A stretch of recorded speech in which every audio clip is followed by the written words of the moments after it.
I spent 3 months making that keychain. 3 months of careful work, my arthritic fingers protesting every stitch, every knot, every detail. But it was for Coraline, my granddaughter, my heart. And so I pushed through the pain. I pushed through everything because I loved her more than I loved my own comfort. The keychain was macrame, an art form I'd learned from my own grandmother 60 years ago. Intricate knotwork in Coraline's wedding colors, sage green and cream, with tiny seed beads woven throughout that caught the light like dewdrops. At the center, I'd worked her new initials, CLW, for Coraline Lenora Whitmore, the name she'd take after marrying Brandon next month. The craftsmanship was exquisite, if I could say so myself. Each knot was perfect, each bead precisely placed. It had taken hours I didn't have, energy I couldn't spare, but it was made with love, and attached to that keychain was a small brass key, the key to my beach house in Seabrook, South Carolina, the house my husband Chester and I had bought 43 years ago with our savings, our dreams, our hopes for family vacations and golden years by the ocean. The house where we'd raised our daughter Vivian during summers, where Coraline herself had spent countless childhood weeks building sandcastles and collecting shells. The house that held every good memory I had of family unity and joy. I was giving it to her. All of it. The house, the property, the memories, the future. Because Coraline had mentioned, almost in passing during a phone call 6 months ago, how beautiful it would be to get married on the beach, with the house in the background. How she'd always loved that house, how it was her favorite place in the world, and I'd thought, then it should be hers. I'd had the deed transferred, spoken to lawyers, signed papers, paid fees. The house was legally Coraline's now, though she didn't know it yet. The keychain was the announcement, the reveal, the moment I'd imagined 1,000 times, her face lighting up with joy and gratitude, her throwing her arms around me, crying happy tears, her understanding, finally, how much she meant to me. The engagement party was at my daughter Vivienne's house in Charlotte, a sprawling suburban home that always felt too cold, too modern, too empty of warmth despite being filled with expensive furniture. 50 people crowded into the living room and spilling onto the deck. Family, friends, Brandon's parents whom I'd met only twice and who'd barely spoken to me either time. I'd wrapped the keychain in a small box, simple brown paper tied with twine, a sprig of lavender tucked under the bow. Handmade, personal, from the heart. I didn't have money for elaborate wrapping paper or expensive gift bags. My retirement income was modest, carefully budgeted. The beach house was my only real asset, and now it belonged to Coraline. The gift opening happened after dinner, a casual affair where Coraline sat surrounded by wrapped packages while guests mingled with wine glasses and dessert plates. She opened gift after gift, expensive crystal vases, designer luggage sets, checks and cards from relatives who'd written amounts large enough to make me wince. Each gift was greeted with appropriate enthusiasm, hugs distributed, thank yous delivered. Then she picked up my small brown package. "This one's from Grandma Corinda," she said, and something in her tone made my stomach tighten. Not warmth, not anticipation, something else. She tore the paper. I'd hoped she'd unwrap it carefully, save the lavender, but she shredded it and opened the box.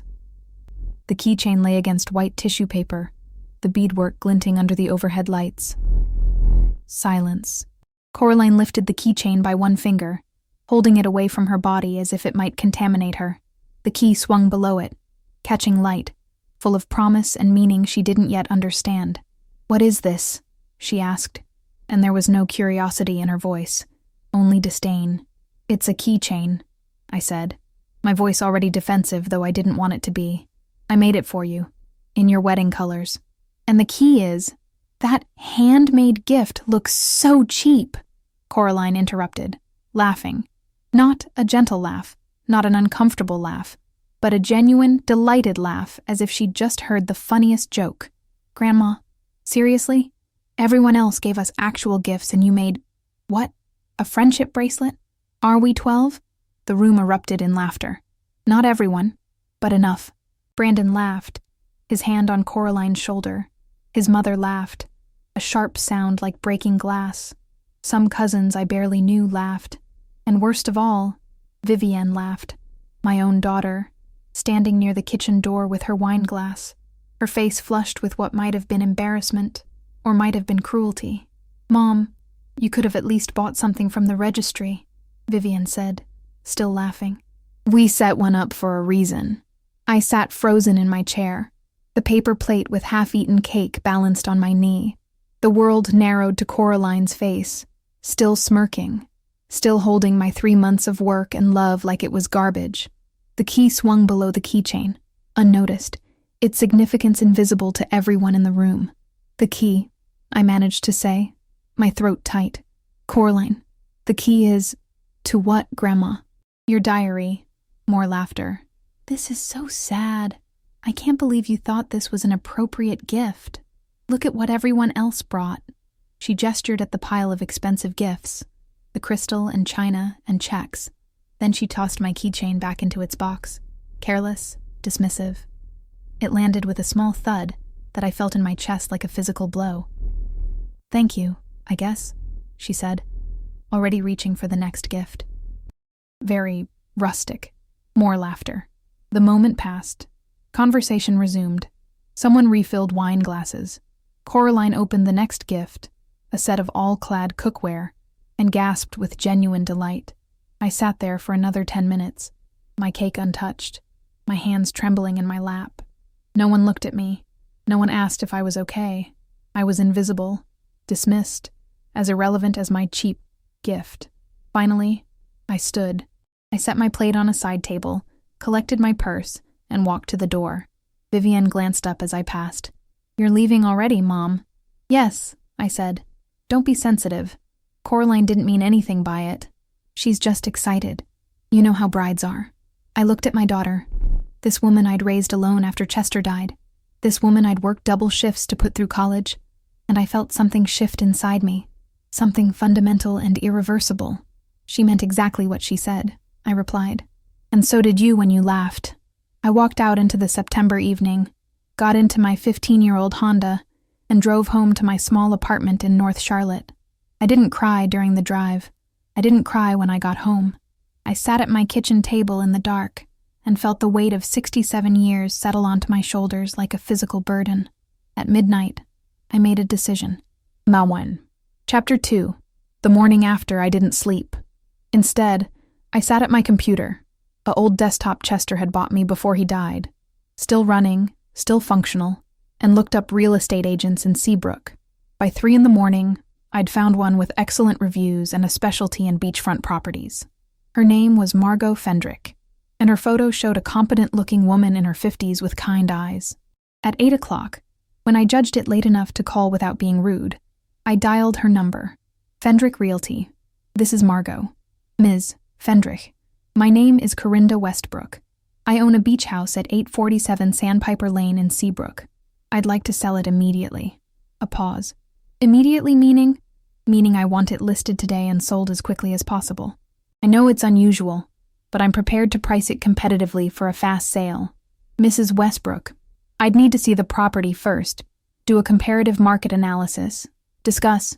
The house is 3 bedrooms, 2 baths, 1,800 square feet, built in 1982, direct beach access, fully furnished, well-maintained. Comparable properties in the area are selling for around $600,000. I'll list it for $550. Another pause. Longer this time. That's significantly below market value. "I know. I want it sold quickly. Can you help me, or should I call someone else?" "I can help you. When can I see the property?" "I can meet you there at noon today." "I'll be there."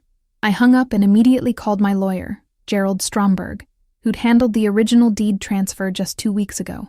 He was understandably confused. "Corinda, you just transferred the property to your granddaughter. Transferring it back will require her signature. She never accepted the transfer. The deed is in her name, but she hasn't signed any acceptance documents, hasn't filed anything, hasn't taken possession. The property is in a legal gray area, isn't it?" A long silence. "Technically, yes. The transfer was recorded but not activated, so to speak. If you want to reverse it before she officially accepts." "I do. Draw up whatever papers are necessary. I'll sign them today." "Corinda, are you sure about this? Last week you were so excited to give her the house." "Last week I hadn't been humiliated in front of 50 people for trying to give her the house." "Draw up the papers, Gerald." He agreed. I hung up and sat in my quiet apartment, watching morning light creep across the walls. What I was about to do was final. Once I sold the house, I couldn't unsell it. Once I took this step, there would be no going back. Good. I packed a small bag, got in my car, and drove the 3.5 hours to Seabrook.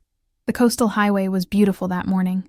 Early fall sunshine making the marsh grass glow gold, egret standing sentinel in shallow water. I'd driven this route hundreds of times, always with excitement, always thinking of the house waiting at the end. Chester beside me, Vivian in the back seat, later Coraline chattering about shells and dolphins and ice cream. Now I drove alone, toward an ending. Darfur, Chapter 3. The House.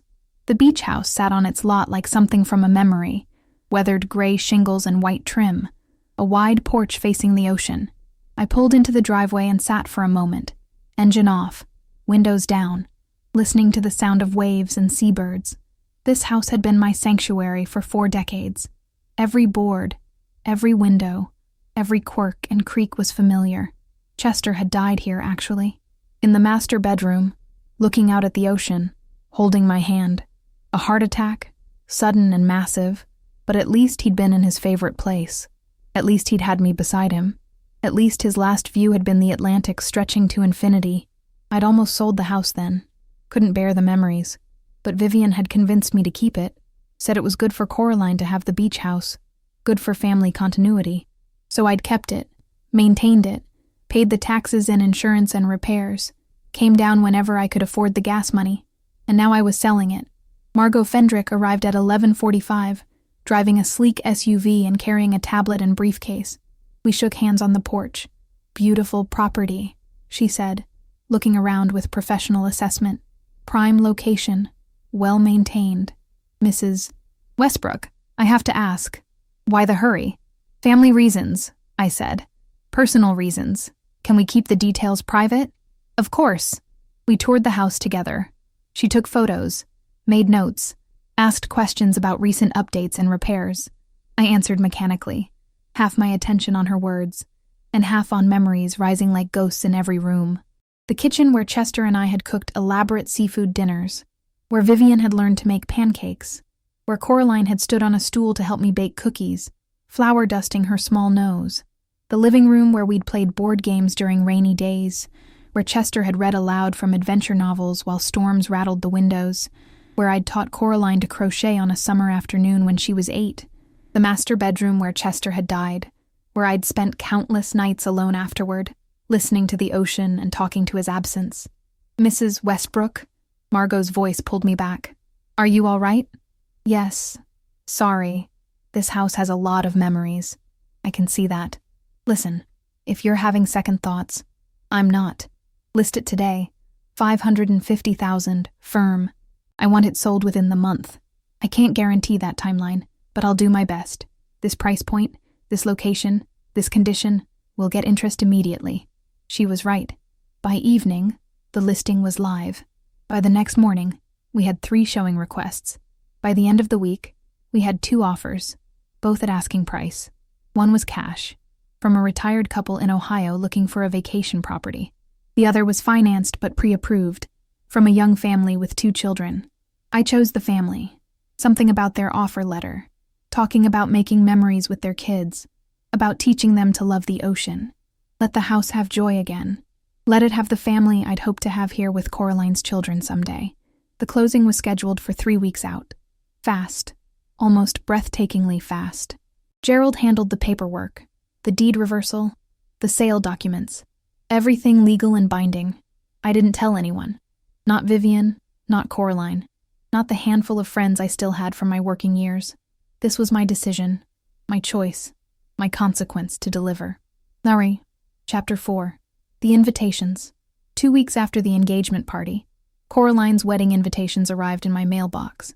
Thick, expensive cardstock in cream and sage green, her wedding colors. I opened mine standing beside my mailbox, reading the elegant calligraphy. Coraline Lenora Whitmore and Brandon Michael Ashford request the pleasure of your company at their wedding ceremony on Saturday, October 26th at 3 o'clock in the afternoon, 847 Sandpiper Lane, Seabrook, South Carolina. Reception to follow at the beach house. 847, Sandpiper Lane, my address, the house I was selling in 1 week. I stood there in the September sunshine, invitation in hand, and felt something crack open inside me. She hadn't asked. She'd simply assumed. Assumed the house would be available. Assumed I'd host her wedding. Assumed my property was hers to use without even the courtesy of a conversation. When had she decided this? Before the engagement party, obviously.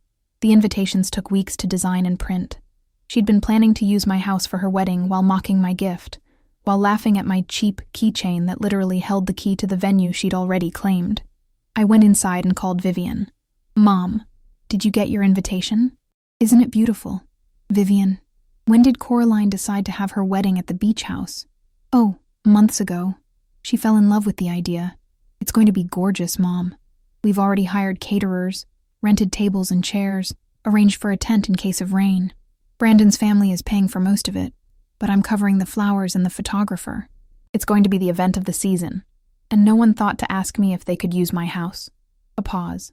"Mom, it's the family beach house. We've always shared it. I own it, Vivian, solely. My name on the deed, my property taxes, my insurance, my maintenance costs. It's not a family resource. It's my house. Are you seriously going to be difficult about this? Coraline wants to get married there. It's her dream. Don't ruin this for her, because you're still sensitive about that gift thing. That gift thing was me being humiliated by your daughter while you laughed." "Oh my God. Mom, you're so dramatic. She's 24. She didn't mean anything by it. Young people have different standards. That keychain was objectively cheap looking. It took me 3 months to make. Then maybe you should have bought something instead. Look, we don't have time for this. The wedding is in 6 weeks. Are you going to be supportive or not?" I closed my eyes. This was my daughter, my only child, the baby I'd rocked and raised and sacrificed for. And she was defending cruelty, dismissing my feelings, demanding I provide property for an event I hadn't been consulted about. "The wedding cannot be at the beach house," I said quietly. "Why not? Do you need us to pay you? Is that what this is about? Fine. We can discuss rental fees if that's what you need.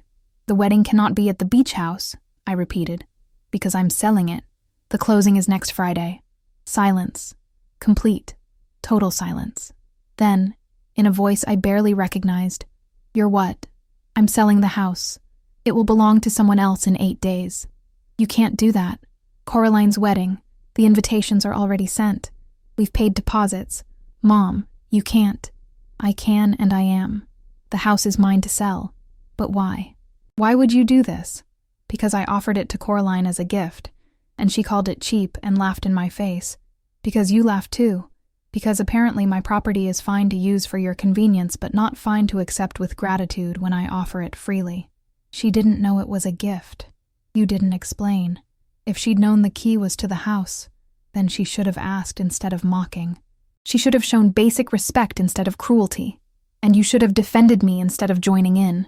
Mom, please. Please don't do this. We'll apologize. Coraline will apologize. We'll make it right. The contracts are signed, Vivian. The closing is scheduled. This isn't a negotiation." I hung up. The phone rang immediately. I unplugged it. My cell phone started buzzing with texts. I turned it off. I sat in my quiet apartment and felt nothing. Not triumph, not satisfaction. Just a vast, echoing emptiness where my family used to be. Granddaughter, Chapter 5, The Aftermath. They came to my apartment the next day. Vivian, Coraline, and Brandon. I saw them through my peephole. Vivian's face red and furious. Coraline crying. Brandon looking uncomfortable. I didn't open the door. "Mom, open the door. We need to talk." I said nothing. "Grandma, please. I'm sorry. I'm so sorry. Please don't sell the house." Crying, genuine sobbing from the hallway. My neighbors would hear. I didn't care. "Mrs. Westbrook," Brandon's voice, deeper, attempting reason. "I understand there's been a misunderstanding, but we've sent invitations to 150 people. We've made deposits. Please, can we just talk about this?" I stood on the other side of the door, silent, my heart hammering. Part of me wanted to open it, wanted to hear them out, wanted to believe the apology was real. But I'd learned something important in 67 years. The first apology is often about consequences, not comprehension. They weren't sorry they'd hurt me. They were sorry I'd reacted. After 20 minutes, they left. The phone calls and texts continued for days. I ignored them all. The house closed on schedule. $550,000 deposited into my account, the largest sum I'd ever possessed. It felt like blood money, payment for the death of my illusions about family. I used some of it to pay off my modest debts.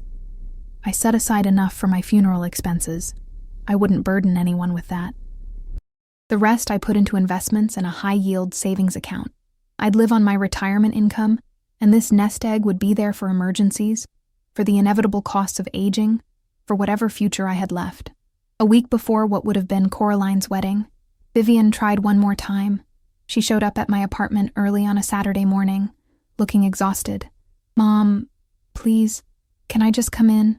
I let her in. I made coffee. We sat at my small kitchen table like we'd sat 1,000 times before, but now there was a chasm between us that coffee couldn't bridge. "They've had to scramble to find a new venue," Vivian said. "Coraline's been devastated. She's barely eating. The wedding is still happening, but it's at a country club now, sterile and generic. Nothing like what she dreamed of." "She should have dreamed more respectfully," I said. "Mom, she's 24. She made a mistake. Haven't you ever made a mistake?" "I've made many, but I've never publicly humiliated someone I supposedly loved, then demanded their property without asking. She didn't demand it. I arranged it. I thought you'd be happy to host. I thought it was implied that the house was available for family events." "Nothing is implied anymore, Vivian. From now on, if anyone wants anything from me, they'll have to ask directly and treat me with respect. That's the only boundary I'm setting." "So what? You're cutting us off completely, over a stupid comment at a party." I looked at my daughter, really looked at her. 52 years old, successful marketing executive, beautiful home, good income, married to a man who treated her well. I'd given her every advantage I could afford, and she still didn't understand. It wasn't the comment, Vivian. It was the laughter. It was you joining in. It was the years of taking me for granted. It was the assumption that I exist to provide resources while tolerating disrespect. I'm done with that. "So you're punishing us?" "No, I'm protecting myself." "Same thing." "No," I said firmly. "Punishment would be me trying to hurt you. Protection is me establishing boundaries so you can't hurt me again. There's a difference." She left without finishing her coffee. I watched from my window as she got into her expensive car and drove away. I wondered if I'd ever see her again. I wondered if I cared. Chapter 6. The Wedding Day. October 26th dawned clear and beautiful. Perfect wedding weather. I woke early, made my coffee, sat on my small balcony, and thought about what would have been happening at the beach house today if I hadn't sold it. Tents would be going up. Caterers would be arriving. Flowers would be arranged on chairs and tables. The ocean would provide its eternal backdrop, waves rolling in with their ancient rhythm. Coraline would be getting ready in the master bedroom, the same room where I'd gotten ready for my own wedding 48 years ago, the same room where Chester had died. Instead, all that was happening with someone else's house, someone else's ocean view. The Holloway family from Ohio, who'd bought the property as a vacation rental, probably drinking coffee on the porch I'd swept 10,000 times, looking at the sunrise I'd watched for 4 decades. I wasn't invited to the country club wedding. I don't know if an invitation was even sent. It didn't matter. I wouldn't have gone. At 3 o'clock, the time the ceremony would be starting, I was at the grocery store, buying vegetables for soup. At 4 o'clock, when they'd be taking photos, I was home making dinner. At 6 o'clock, when the reception would be starting, I was reading a mystery novel from the library, a glass of wine at my elbow. My phone rang once. I glanced at it. Vivian's number. I let it go to voicemail. Didn't check the message. That night, I dreamed about the beach house. About Chester and me standing on the porch watching a storm roll in, his arm around my shoulders. Both of us young and in love and confident that we had decades ahead of us. About Vivian as a child, running through the waves, fearless. About Coraline, small and serious, presenting me with a perfect shell she'd found, saying, "For you, Grandma, because you're the best." I woke up crying, the first tears I'd shed since the engagement party. They felt like grief and relief mixed together, mourning what I'd lost and what I'd chosen to let go. Chapter 7. Moving forward. The weeks after the wedding were quiet. No calls, no texts, no attempts at contact. I told myself this was what I wanted. I told myself boundaries required enforcement, that respect had to be demanded, not just hoped for. I told myself I'd done the right thing, but I was lonely, desperately, achingly lonely. I'd spent my whole adult life oriented toward family. After Chester died, Vivian and Coraline became my purpose, my reason for continuing. Now I'd severed that connection, and I didn't know how to be a person without them. I started volunteering at the senior center, teaching macrame classes. The irony wasn't lost on me, teaching the skill that had led to my humiliation, but the students appreciated the work, marveled at the intricacy, displayed their finished projects with pride. No one called their efforts cheap. I met other women my age, other widows, other people navigating the difficult terrain of late life. We had coffee together, went to matinee movies, shared meals. It wasn't the same as family, but it was connection, and I'd learned that connection was what mattered, not blood. One of these new friends, a woman named Delphine Kerrigan, invited me to Thanksgiving at her daughter's house. "We always have room for one more," she said. "My daughter loves hosting. Please come." I almost declined. Thanksgiving had always been at Vivian's house, with Coraline there, a tradition going back 24 years. But that tradition was over now, dead along with my illusions about unconditional family love. "I'd like that," I told Delphine. "Thank you." Thanksgiving with the Kerrigans was noisy and chaotic and warm. Delphine's daughter, her son-in-law, their 3 children, various aunts and uncles and cousins, all crowded around an extended table, passing dishes and telling stories and laughing without cruelty. No one mocked anyone. No one was dismissed or diminished. It was just nice, ordinary and nice. "Do you have family in the area?" Delphine's daughter asked me. "I have a daughter and granddaughter," I said carefully. "We're not speaking right now."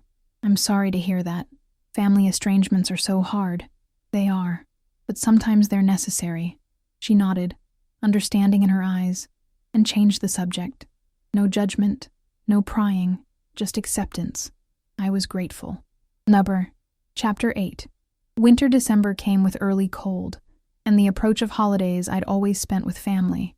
I decorated my apartment modestly, a small tree in the corner, lights around the window. It looked cheerful enough, but the space felt empty. On December 15th, a package arrived. No return address, but the postmark was Charlotte. I opened it carefully, half expecting something vindictive. Instead, it was a photo album. Wedding photos, professional shots, beautifully composed. Coraline in her dress, radiant despite the different venue. Brandon looking at her with genuine love. Vivian proud and elegant in Mother of the Bride navy. Reception photos, guests laughing and dancing, cake cutting, first dance, all the traditional moments. And tucked into the front of the album, a letter in Coraline's handwriting. "Grandma, I know you probably don't want to hear from me. I know I hurt you terribly, and I know selling the house was your way of drawing a line. I've spent the past 2 months in therapy, trying to understand why I said what I said, why I was so cruel about your gift. The therapist says it's complicated, something about my own insecurities, about trying to look sophisticated in front of Brandon's family, about taking you for granted because you've always been there. None of that excuses what I did. I was cruel, and you didn't deserve it. The wedding was beautiful, even at a different venue, but every moment I thought about the beach house, about what it would have been like there, about the fact that you offered me that gift and I was too stupid and mean to recognize it. I miss you. I'm sorry. I know sorry isn't enough, but it's all I have. Love, Coraline." I read the letter 3 times. Then I looked through the album. Coraline looked happy. That was good. She deserved happiness, even if she'd hurt me. I didn't hate her. I'd never hated her. I just couldn't trust her anymore. And without trust, what did we have? I put the album on a shelf and didn't respond to the letter, not because I wanted to punish her, but because I didn't know what to say.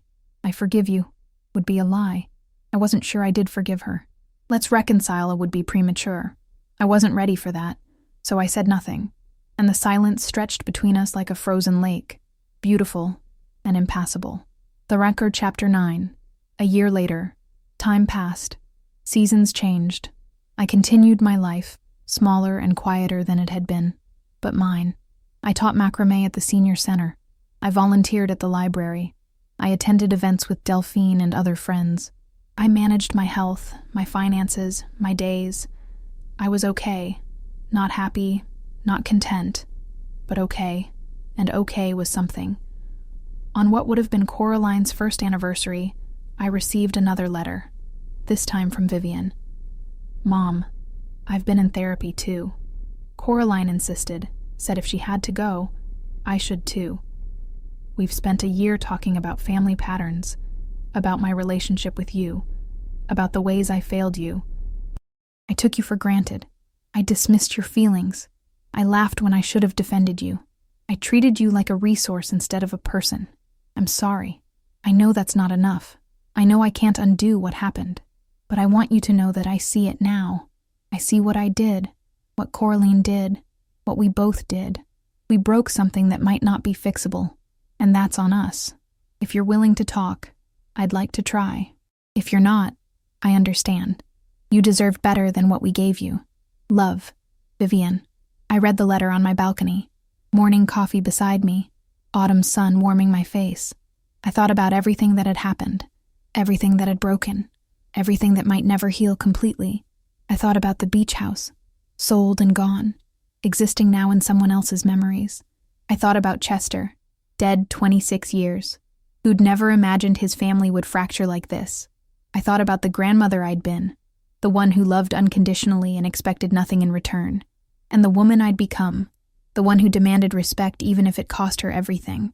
I could ignore this letter like I'd ignored Coraline's.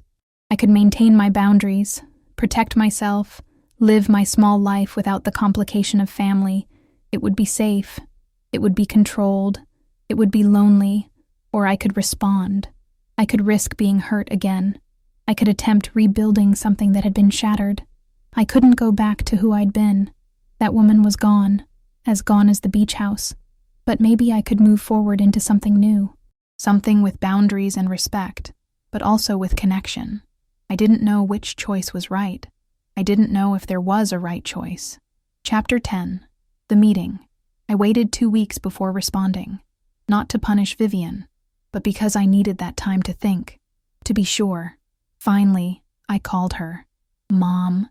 Her voice was tentative, almost frightened. I got your letter, I said, and I'd be willing to meet for coffee, just the two of us, to talk.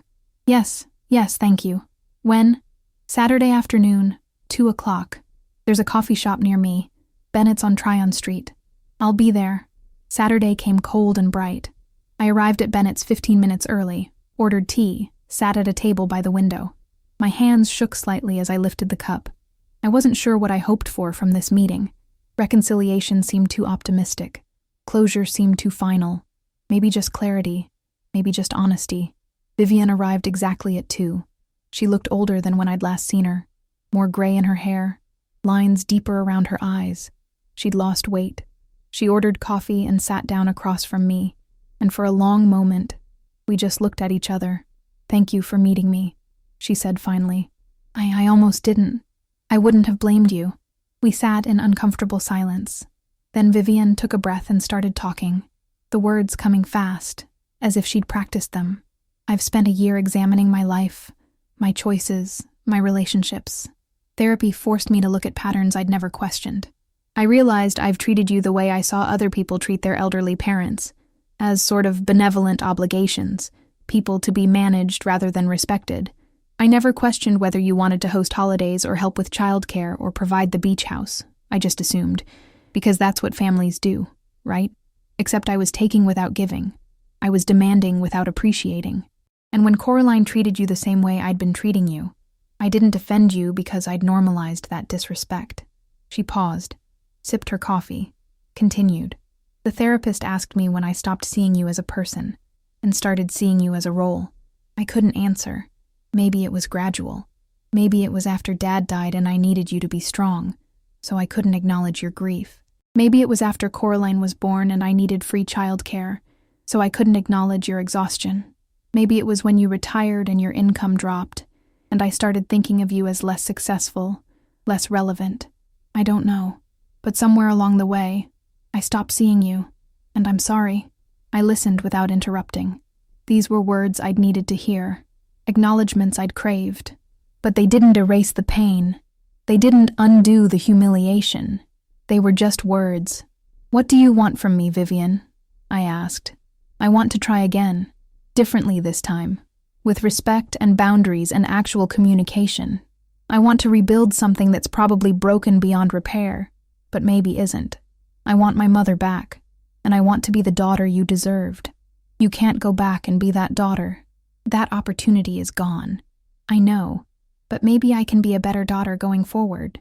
I looked at my daughter, this complicated woman I'd raised alone, who'd hurt me deeply and was now trying to make amends. Part of me wanted to reject her, protect myself, maintain my safe distance. Part of me wanted to forgive everything immediately, pretend it hadn't happened, go back to how things were. Neither felt right. "If we're going to try this," I said slowly, "there have to be rules, boundaries. You have to ask before assuming. You have to listen when I say no. You have to treat me like an autonomous person, not a family resource. Can you do that?" "Yes." "And Coraline? I'm not ready to see her yet. Maybe eventually, but not yet. The wound is too fresh." "I understand. She understands too. She asked me to tell you she's not expecting immediate forgiveness. She just hopes, someday, you might be willing to talk. Maybe someday, but not now." "Okay." We finished our coffee. We made plans for lunch the following week. Nothing dramatic, nothing resolved completely, just a small step toward something that might become a new relationship, built on different foundations. As I drove home, I thought about the beach house, about what it had meant and what I'd sacrificed by selling it. I'd given up that piece of my past to protect my dignity, to draw a line, to demand respect. It had been the right choice, even though it cost me dearly.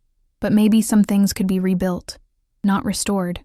Restoration implied going back to what was, and that was impossible. But rebuilt into something different, something new, something that acknowledged the brokenness and worked with it instead of pretending it didn't exist. Maybe. Chapter 11. Slow progress. The next 6 months were careful, tentative. Vivian and I had lunch every 2 weeks. We talked about safe topics at first. Her work, my volunteer activities, books we'd read, movies we'd seen. We didn't talk about the past unless I brought it up, and I rarely did. The wound was still too tender. Gradually, we ventured into deeper territory. Vivian told me about her marriage, about struggles I'd never known about how she'd felt inadequate and had compensated by trying to control everything around her, including me. I told her about the loneliness after Chester died, about how exhausting it had been to raise a child alone while grieving, about how I'd convinced myself that sacrificing my needs was what good mothers did. "You know what the therapist told me?" Vivian said during one of these lunches. "She said that healthy relationships require reciprocity, that I'd turned you into someone who only gave, never received, and that I'd taught Coraline to see you the same way." "You did," I agreed, "but I allowed it. I could have set boundaries earlier. I could have said no. I chose to say yes because I wanted to be needed. That doesn't excuse how we treated you." "No, but it explains some of it. These conversations were painful but necessary. We were excavating years of dysfunction, patterns set decades ago, expectations neither of us had questioned. It was slow work, frustrating work, but it felt important. In April, Vivian asked if I'd be willing to see Coraline, just for coffee, just to talk. She's been working hard in therapy too. She wants to apologize properly. I wasn't sure I was ready, but I also knew that avoiding Coraline forever meant the wound would never close, would just scab over and break open repeatedly. Maybe facing her, hearing her apology, would allow for some kind of healing. "Okay," I said, "but just coffee. And you won't be there." Agreed. Chapter 12. The Granddaughter. I met Coraline at the same coffee shop where I'd met Vivienne 6 months earlier. She arrived early, sitting at a corner table, nervously shredding a napkin. When she saw me, her face crumpled, but she controlled herself, stood, waited for me to approach. "Grandma," she said, her voice shaking, "thank you for meeting me." We sat down. I ordered tea. She had coffee in front of her, untouched. We sat in silence for a moment, and then Coraline began crying, not dramatically, but quietly, tears slipping down her face while she tried to speak. "I'm so sorry," she said. "I've been trying to figure out how to apologize for over a year, and all I can come up with is I'm sorry, which is so inadequate it's almost insulting. But I am. I'm desperately, completely sorry. I waited. I wasn't going to make this easy. I was cruel to you," she continued. "I embarrassed you in front of everyone. I mocked something you made with love.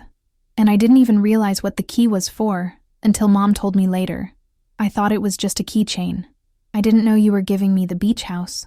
But that doesn't excuse what I said. Even if it had been just a keychain, I should have been grateful. You're my grandmother. You've always been there for me. And I treated you like garbage." The tears were flowing freely now, and she wasn't trying to stop them. "I've been in therapy trying to understand why I did that.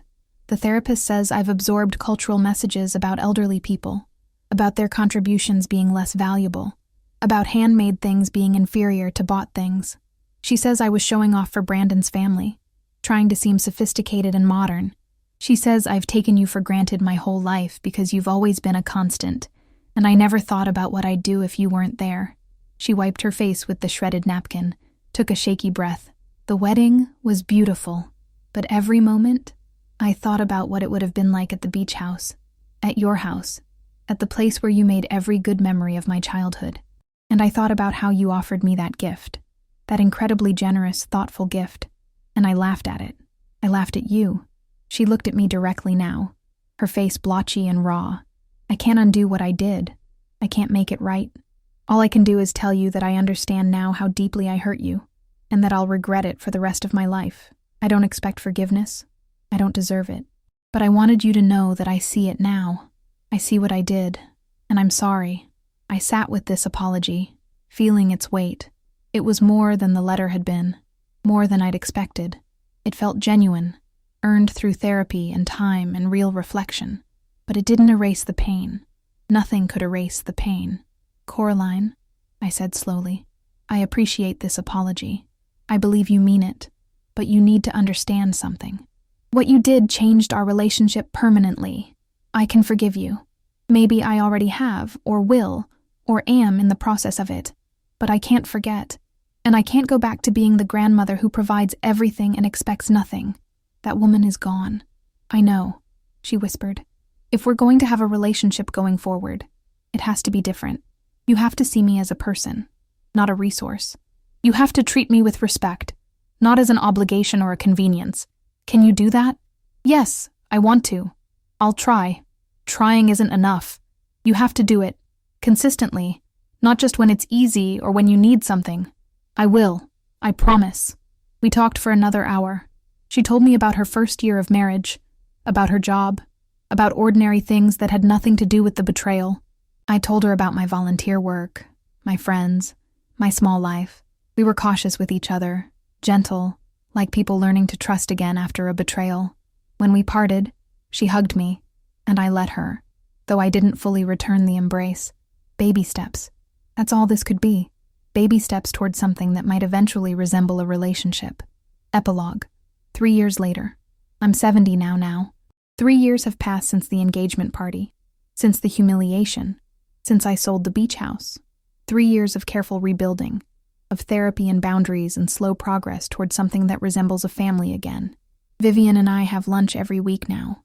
We talk honestly, push back when needed, support each other in ways we never did before. Our relationship isn't what it was. It's better in some ways, more honest, more reciprocal, but it's also more fragile, requiring constant attention and care. Coraline and I see each other monthly. She's expecting her first child, a daughter, due in November. She asked if I'd help with childcare when she goes back to work. I said I'd be willing to babysit occasionally, but not as regular daycare, and only if she paid me fairly for my time.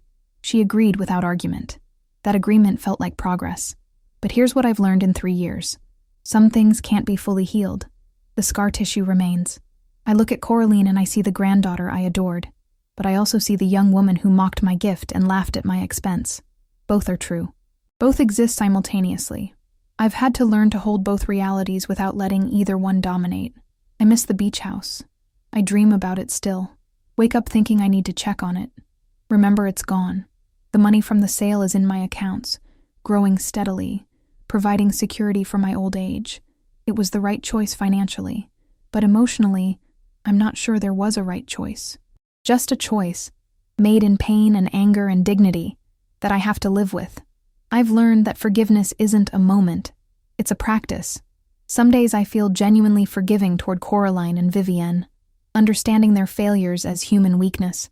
Other days, I feel the old anger, the old hurt, the old sense of betrayal. Both are valid, both are real. I've learned that family doesn't guarantee respect, that blood doesn't ensure kindness, that love can coexist with boundaries. I've learned that sometimes protecting yourself means disappointing people you love, and that's okay. Better to disappoint them than to erase yourself. The senior center where I teach macrame had a student show last month. 20 elderly students displayed their work: keychains, wall hangings, plant hangers, intricate pieces that had taken months to create. The room was filled with pride and accomplishment and appreciation for careful handwork. Coraline came to the show. She walked through slowly, looking at each piece, then stood in front of mine, a large wall hanging in sage green and cream, her wedding colors, for a long time. "It's beautiful," she said quietly. "They're all beautiful. Thank you. I wish I still had the keychain you made me. I'm sure you threw it away." I did. Right after Mom told me what the key was for. I was so horrified by what I'd done that I couldn't stand to look at it. But I wish I'd kept it. I wish I had that piece of you, that proof of your love, even if I didn't deserve it. I looked at my granddaughter, 27 now, pregnant and trying to rebuild trust, brick by careful brick.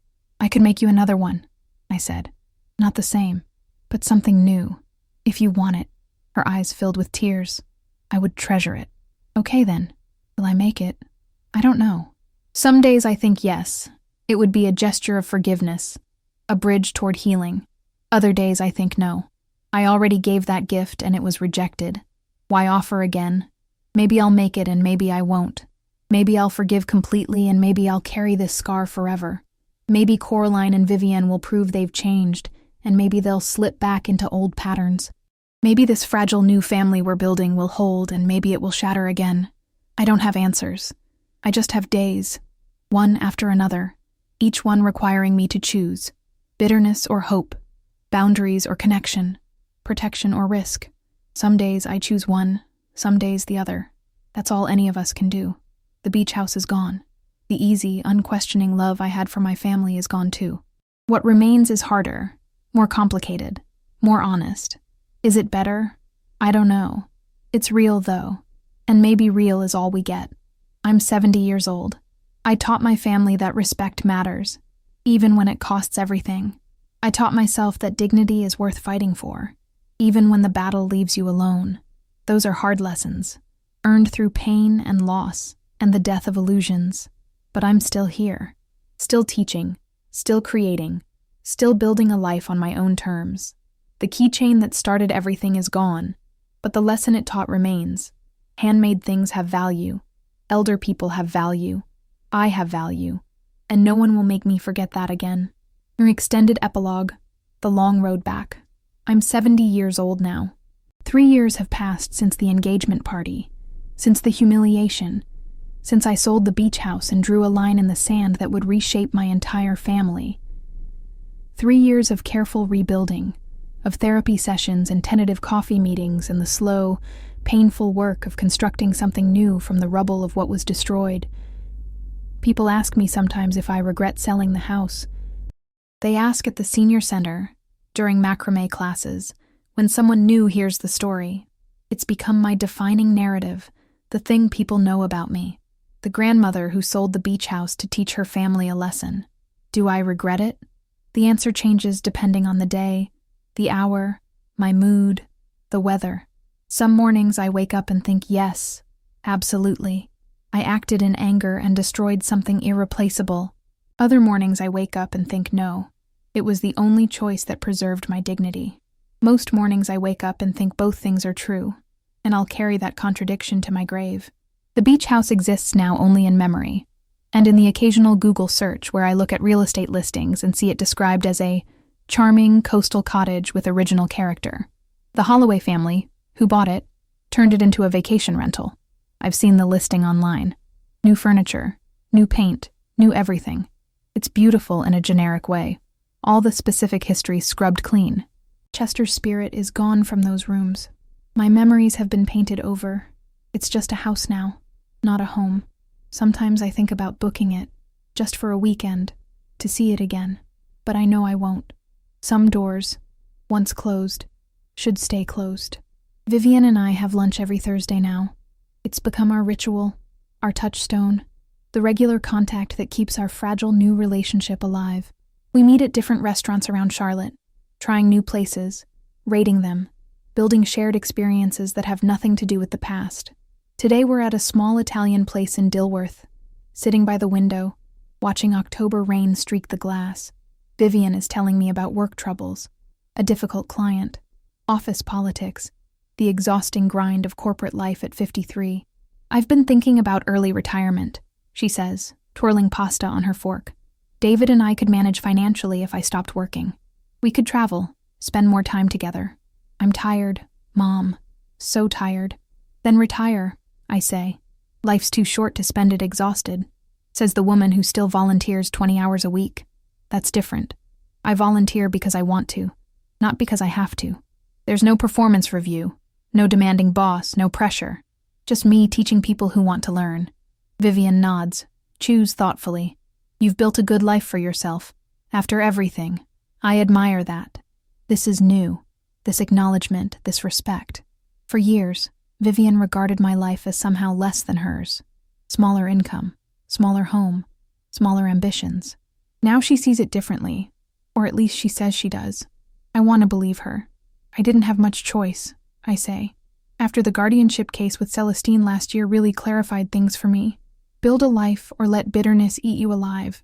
Those were the options. Vivian sets down her fork. Can I ask you something? And I want you to be completely honest. Okay. Do you think we'll ever get back to normal? You and me, you and Coraline. Or is this, she gestures between us, this careful, polite relationship all we get now? I consider the question carefully. Vivian has been trying, genuinely trying, for 3 years. She goes to therapy. She asks before assuming. She respects my boundaries. She apologizes when she oversteps. But there's still a distance between us, a cautiousness that never existed before. I don't think we'll ever get back to what was, I say slowly, because what wasn't actually that healthy. I gave everything. You took everything. And we both pretended that was love. What we have now is more honest. Is it warm and easy? No, but it's real. Do you miss how it was, even if it wasn't healthy? Every single day, I admit. I miss believing my daughter would never hurt me. I miss the uncomplicated love I felt for Coraline. I miss feeling like I belonged to something bigger than myself, but I can't go back to ignorance. Once you see the truth, you can't unsee it. Vivian's eyes are wet. I wish I could undo it all. Every dismissive comment, every time I took you for granted, every moment I failed to defend you. I wish I could go back and be better. You can't go back. None of us can. We can only go forward.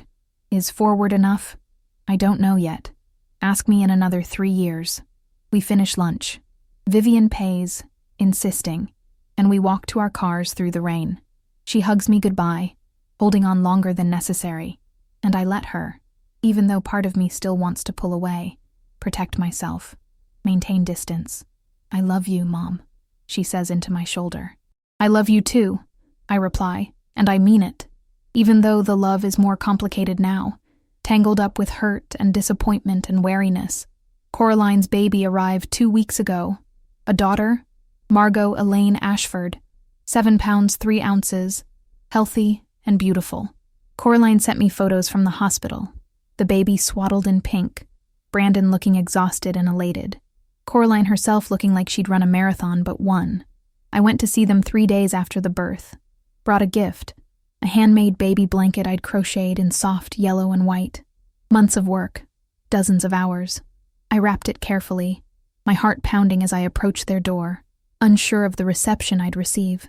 Coraline answered, still moving slowly from the delivery, her face lighting up when she saw me. Grandma, come in, come in. Margot's sleeping, but you can peek at her. The house was chaos. Flowers and gifts everywhere, dirty dishes in the sink, laundry piled on the couch, the beautiful chaos of new parenthood. Coraline led me to the nursery, a small room painted soft green, where Margot slept in her bassinet, tiny fists curled near her face. "She's perfect," I whispered. "She is. I can't stop looking at her. I can't believe she's real." We stood together in the doorway, watching the baby sleep, and I felt the familiar pull of maternal love, the desire to help, to support, to sacrifice. But I also felt the counterweight of self-protection, the knowledge that I couldn't return to being the grandmother who gave everything and expected nothing. In the living room, I handed Coraline the wrapped blanket. She opened it carefully this time, reverently, and when she saw the blanket, she started crying. "It's beautiful," she said, running her fingers over the intricate stitches. "This must have taken you forever. 3 months. On and off. I don't deserve this. I don't deserve you still making things for me after what I did. Maybe not. But Margot deserves it. She didn't do anything wrong." Coraline looked up at me, tears streaming down her face. "I'm so scared I'm going to mess this up the way I messed us up. What if I'm a terrible mother? What if I take her for granted the way I took you for granted? What if I hurt her the way I hurt you?" I sat down on the couch, moved aside a pile of receiving blankets, and gestured for Coraline to sit beside me. She did, clutching the yellow blanket like a lifeline. "You'll probably mess up sometimes," I said honestly. "All parents do. But if you're already worried about it, that's a good sign. It means you're thinking about her needs, not just your own. Will you help me? Will you teach me how to be a good mother?" The question hung in the air between us, weighted with everything unsaid. This was the moment where I could choose to rebuild bridges or maintain walls. Both choices had merit. Both choices had costs. "I'll help you," I said finally, but on different terms than before. "I'll babysit occasionally, when I'm available and you ask in advance. I'll offer advice when you ask for it. I'll be here for emergencies, but I won't be free childcare, and I won't be taken for granted. Can you accept that?" "Yes, absolutely yes. Thank you. And Coraline, if you ever speak to me the way you spoke to me at the engagement party, if you ever humiliate me or dismiss me or treat me as less than, we're done. Permanently. I won't give another chance. Do you understand?" She nodded. Solemn. "I understand. I won't. I promise I won't." I wanted to believe her. Part of me did believe her. But another part, the part that had been wounded so deeply, remained skeptical. People could change, yes, but they could also revert to old patterns when stressed or tired or frustrated. Time would tell which Coraline would emerge, the one who'd learned from her mistakes, or the one who'd simply learned to hide them better. The next few weeks fell into a pattern. Coraline called when she needed advice about breastfeeding, about sleep schedules, about the 1,000 small anxieties of new motherhood. I answered her questions patiently, offering guidance without judgment. She asked if I could babysit for 2 hours while she had a postpartum checkup. I agreed. She thanked me profusely, offered to pay me. I accepted the payment. That last part surprised her. "Grandma, I wasn't serious about the payment. You're family. I'm family who's donating my time and expertise. If you'd hired a babysitter, you'd pay them. Why should I be different? Because you're my grandmother." "Exactly. I'm your grandmother, not your employee or your resource. If you value my time, you'll compensate it. If you don't, you'll find someone else." She paid me $60 for 2 hours. It felt strange at first, accepting money from my granddaughter, but it also felt right, like I was establishing a boundary that said, "My time has value, and you will recognize that value." Vivian was horrified when she found out. "Mom, you're charging Coraline to babysit. That's so cold. Is it? Or is it finally treating my labor as labor instead of an infinite resource to be tapped whenever convenient? She's your granddaughter. Family helps family. Family respects family. Respect includes recognizing that my time isn't free just because I'm retired and elderly. I never thought of it that way. I know. That's part of the problem. These conversations were exhausting. Every boundary I set was questioned, challenged, framed as me being difficult or vindictive. But I held firm. I'd spent 67 years being accommodating, being understanding, being flexible. I was done with that. These were my terms. Accept them or don't. Gradually, they accepted them. Vivian stopped expecting me to host holidays without asking first.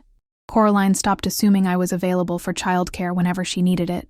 Brandon, who'd been mostly peripheral to the whole drama, started treating me with a new kind of respect, like he'd finally understood that I was a person with boundaries and the willingness to enforce them. In December, 15 months after the wedding that wasn't at the beach house, I received an unexpected phone call. The number was unfamiliar. South Carolina area code.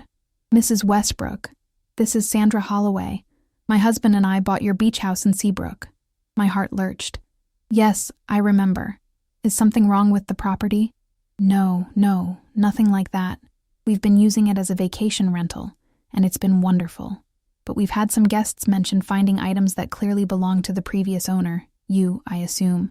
Photos tucked behind drawers, a journal in the back of a closet, some handwritten recipes in the kitchen. We wanted to return them to you. I'd thought I'd cleaned everything out when I sold the house. Apparently not. That's very kind of you, I said. I can give you my address. Or I could drive down and pick them up if that's easier. Actually, we were wondering if you'd like to stay at the house for a weekend. As our guest, we've heard the story about you selling it before your granddaughter's wedding, and we just thought, well, maybe you'd like to see it one more time. No charge, of course. We'd consider it an honor to host you. I sat down, phone pressed to my ear, completely blindsided by this unexpected kindness. I don't know what to say. Say yes. The house is available the first weekend in January if that works for you. Or really any weekend in the off-season. We'll make it work. Why would you do this? Sandra was quiet for a moment. Because the house has good energy. We've both felt it. And because we're grandmothers too. We understand what it means to be taken for granted by the people you love. This is just us saying, you matter. Your sacrifice mattered. And you deserve to say goodbye properly. I cried after hanging up. Not sad tears exactly, but something more complex. Grief and gratitude and surprise all mixed together. Strangers offering kindness that my own family hadn't thought to offer. It was humbling and heartbreaking, and somehow healing all at once. I didn't tell anyone about the invitation initially. I thought about going alone, spending a weekend in the house that had been mine, saying goodbye to Chester's ghost and my own memories. But then I thought about Coraline, about her regret over the beach house, about the way she'd said she wished she could see it one more time. Against my better judgment, I called her. Coraline, the people who bought the beach house invited me to stay there for a weekend. They found some of my things and want to return them. Would you like to come with me? Silence. Then, in a small voice, really? You'd want me there. I'm offering. It's up to you. I'd love to. More than anything. When? First weekend in January. Just the two of us. Margot can stay with Brandon. Okay. Yes. Thank you, Grandma. The drive to Seabrook in early January was quiet. Coraline and I had never been alone together for this long since before the engagement party. The silence in the car was weighted with everything we'd broken, and were trying to rebuild. Are you nervous? Coraline asked finally, somewhere around the South Carolina border. Terrified, I admitted. I don't know what it will feel like to be in that house again knowing it's not mine anymore. I'm sorry I'm the reason you sold it. You're not the only reason. But you're part of it, yes. If I could take it back, you can't. So stop saying you would. We can only deal with what is, not what might have been. We drove in silence for another hour.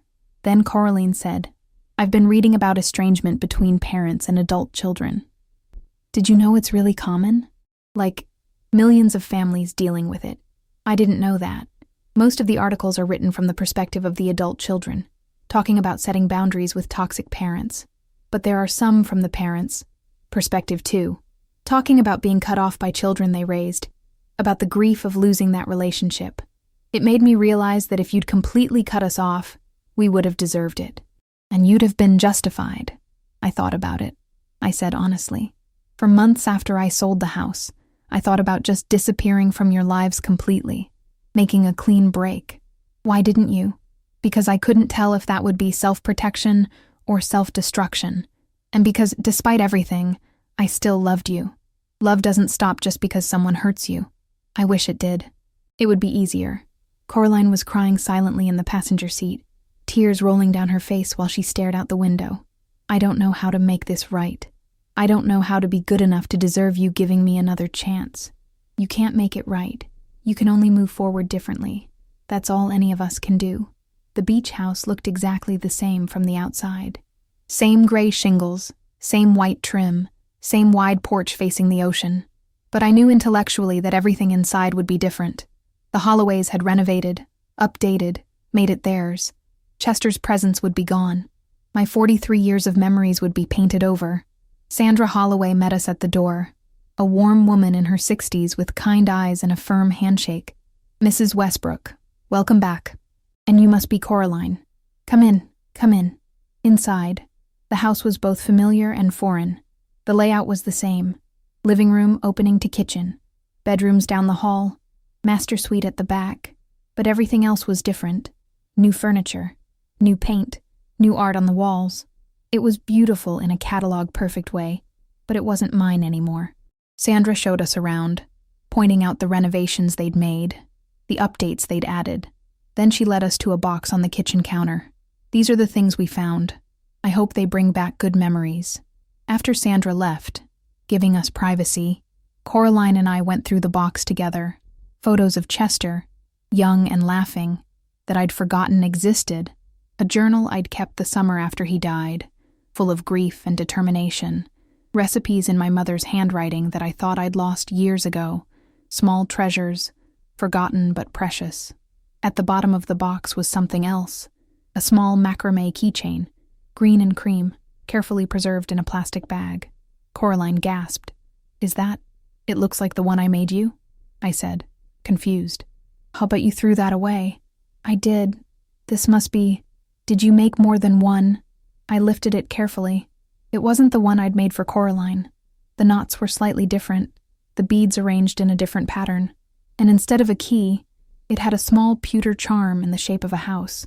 Then I remembered I'd made this 20 years ago, as a prototype before I'd mastered the technique.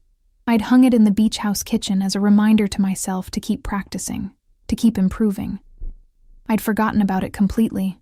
"Your grandfather thought it was beautiful," I said softly, memory flooding back. "He told me I should sell them at craft fairs. I told him no one would want my amateur work. He hung it on a nail by the back door and said, 'There. Now everyone who comes to this house will see how talented my wife is.'" Coraline was crying again. "The house charm. It's perfect. It's like the house itself saying goodbye." We spent the weekend in careful coexistence, walking on the beach, cooking simple meals in the updated kitchen, sitting on the porch watching the waves. We talked about surface things mostly. Margot's sleep schedule, Coraline's plans to return to work part-time, my macrame students at the senior center. But underneath the surface conversation was the deeper dialogue of two people trying to find their way back to each other across a chasm of hurt. On the last morning, we walked to the end of the beach where Chester and I used to watch sunrises. Coraline had been quiet all morning, working up to something, and finally she said it. "I want to understand something. When you sold the house, was it just about punishment, or was it about something else?" I thought about how to answer honestly. It was about dignity, about drawing a line that said, "I will not accept disrespect, even from people I love, even if the cost of that line is losing everything." And did it work? "Do you feel like you maintained your dignity?" "Yes, but the cost was higher than I expected. I thought I was just selling a house. I didn't realize I was also selling the idea of who I thought you were, who I thought our family was. That illusion was more valuable than the property. Do you regret it? Some days, yes. Some days, no. Today, standing here with you, trying to rebuild something, I don't know. Ask me again, in 10 years. We stood in silence, watching pelicans dive for fish, feeling the January wind cold off the Atlantic. Finally, Coraline said, "I'm going to tell Margot about this someday, about how I hurt you so badly that you sold our family's beach house. I'm going to tell her so she never makes the same mistake, so she understands that the people who love you most can still be driven away if you don't treat them right." "That's good," I said. "That's exactly what you should tell her. Will you help me tell her? When she's old enough to understand. If I'm still here, yes.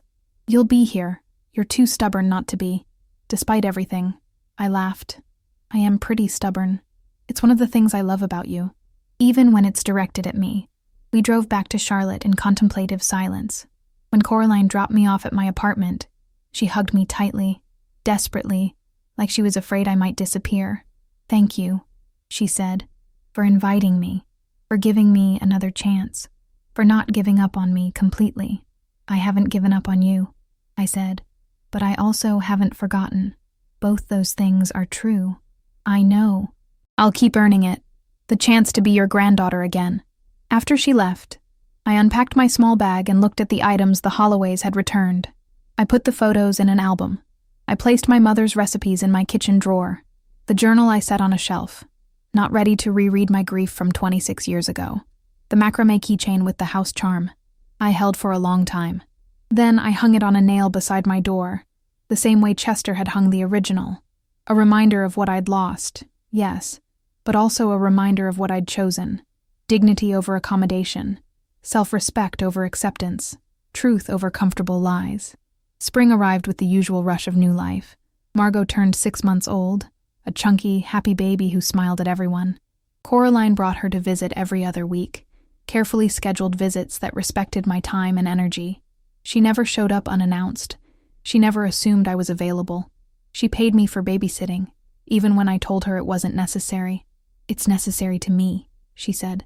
"It's how I show respect."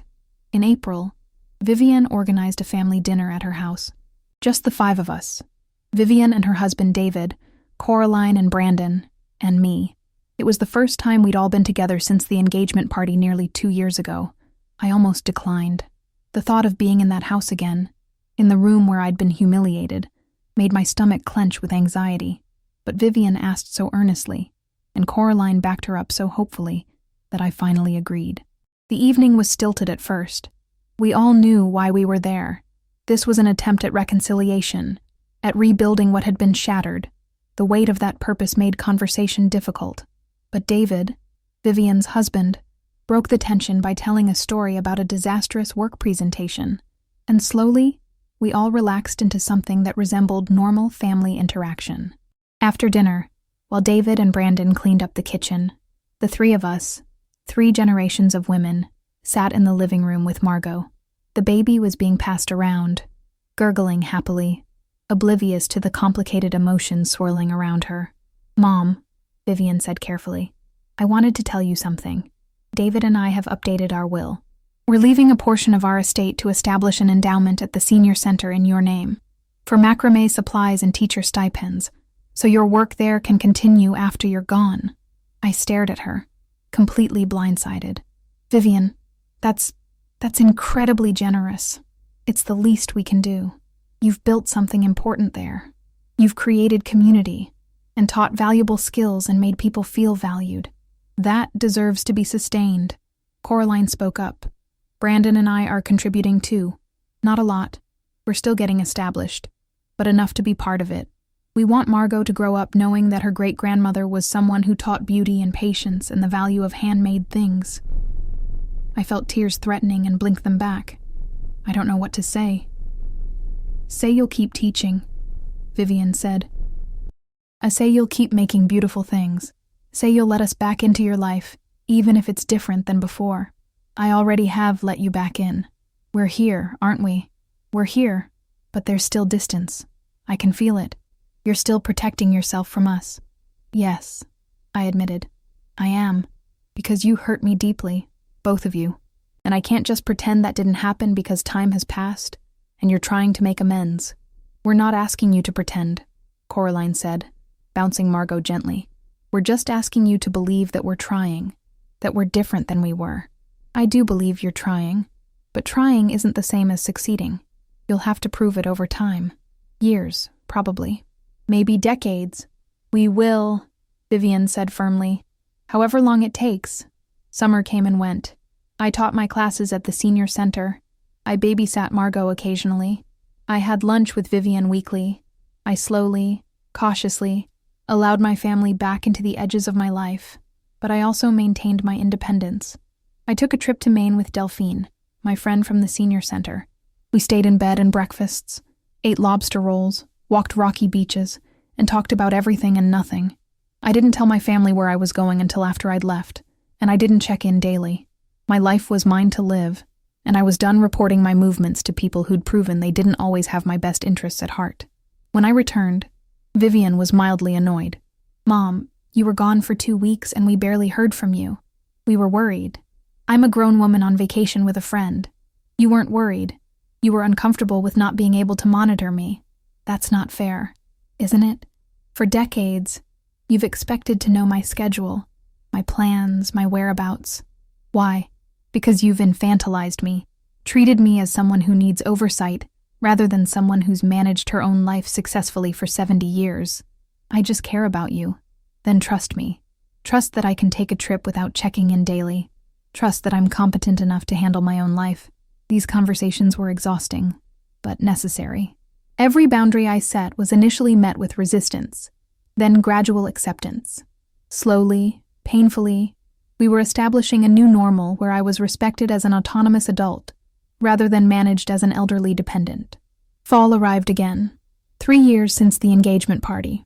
Coraline's wedding anniversary came and went, marked with a quiet dinner at home. No celebration at the beach house that might have been. She posted a photo on social media, her and Brandon, Margot between them, all three smiling. The caption read, 3 years married, 1 year as parents, forever grateful for family. She tagged me in the post. I saw it, felt the complicated tangle of emotions it provoked. Pleasure at being included. Pain at remembering why we'd spent 2 of those 3 years estranged. Uncertainty about what forever grateful actually meant. I commented simply, "Beautiful family." She responded privately, "Thank you for being in it again. Grandma, I know it's not easy for you." She was right. It wasn't easy. Every interaction required me to navigate between my desire to love them and my need to protect myself. Every visit involved calculation. Was I being respected? Was my time valued? Were my boundaries being honored? It was exhausting, this constant vigilance.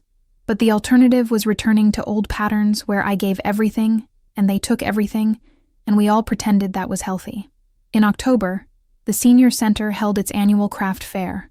My students displayed their macrame work alongside other crafts, quilts, woodwork, pottery, paintings. The fair was small but well attended, mostly locals looking for handmade gifts. I was manning the macrame table when Coraline arrived, pushing Margot in a stroller, Brandon beside her. They'd driven 40 minutes to attend, hadn't told me they were coming. "Surprise," Coraline said. "We wanted to see your work on display." They walked through slowly, examining each piece, asking questions about technique, genuinely interested, or genuinely pretending to be interested, which was almost the same thing. Brandon bought a plant hanger. Coraline bought a wall hanging in sage green and cream, her wedding colors, that one of my students had made. "Why those colors?" I asked carefully. "Because they're beautiful, and because every time I look at them, I want to remember what I almost destroyed. I want to remember that respect matters more than pride, and that handmade things have value that can't be measured in price tags." We stood together at the craft fair, surrounded by the work of elderly hands, and I felt something shift. Not forgiveness, exactly, but maybe the beginning of acceptance. Maybe the understanding that people could change, could grow, could learn from their mistakes if they were willing to do the work. Maybe